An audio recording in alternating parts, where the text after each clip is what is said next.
Hi, I'm Kim Roberto and I'm the founder of Scrappy Cat. Today I'm going to share with you a bit of inspiration as to how to use some of our dies and texture impression folders from Sizzix from the Botanical Sanctuary collection. It's going to be a shabby chic vintage piece of artwork that you can put into a shadow box and hang on your wall to enjoy. So we're going to take a closer look at the project and then I'm going to show you how to get started. Here's an up-close look at the project using our different products, texture impressions and decorative strip, along with our 3D blooms and leaves. And I'm going to show you the different products that I used from Sizzix.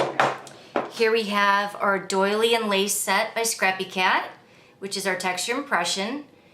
We're going to be using our Renaissance die, our 3D blooms and leaves, which is really fun. And I'm going to show you a technique to make different types of flowers with the same die, which is really super cool. And then you're also going to be using our decorative strip. And we use the leaves. You will also be needing some Sizzix mat board, and the dimensions for the project as far as cutting will be provided, so you don't need to worry about that at this moment.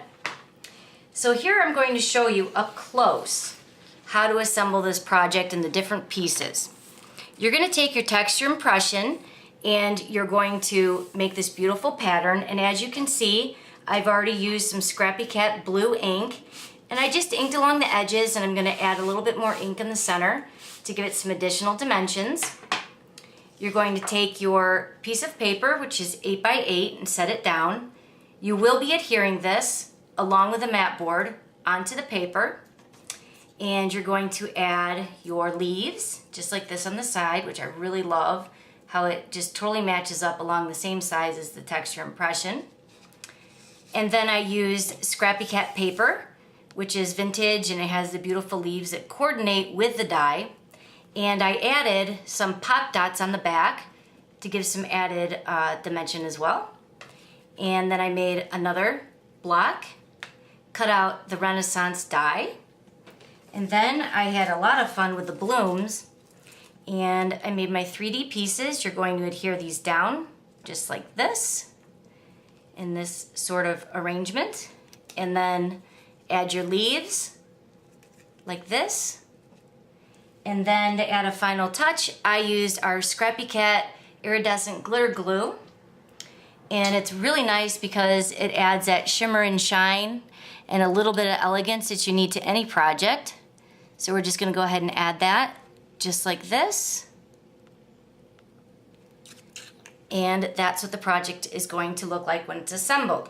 Now, one of the cool tricks I wanted to tell you about was when you use the die that has our bloom and our leaves, this one here, I cut out a couple different flowers, and I wanted to show you how you can make different sorts of arrangements. What I did was, instead of just using one color, and as you see I have the pattern paper on the other side, I used two.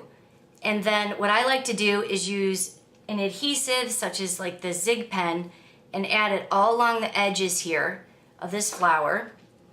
And then take your second flower and put it at an angle, just like this, okay? And of course, this is a video, so sometimes, you know, things aren't totally lined up, but you get the idea. You're gonna line it up. Roll it up and look at this beautiful flower. It's just so cool because you can make different colors and different dimensions. And then we have this really pretty flower, just using some different papers. And you can make a flower that looks like this, and also the flowers in the center. And just by using different papers, you get different looks. So I really hope that you have enjoyed this little project, and I'd love to hear from you, so please feel free to add some comments at the bottom of the blog.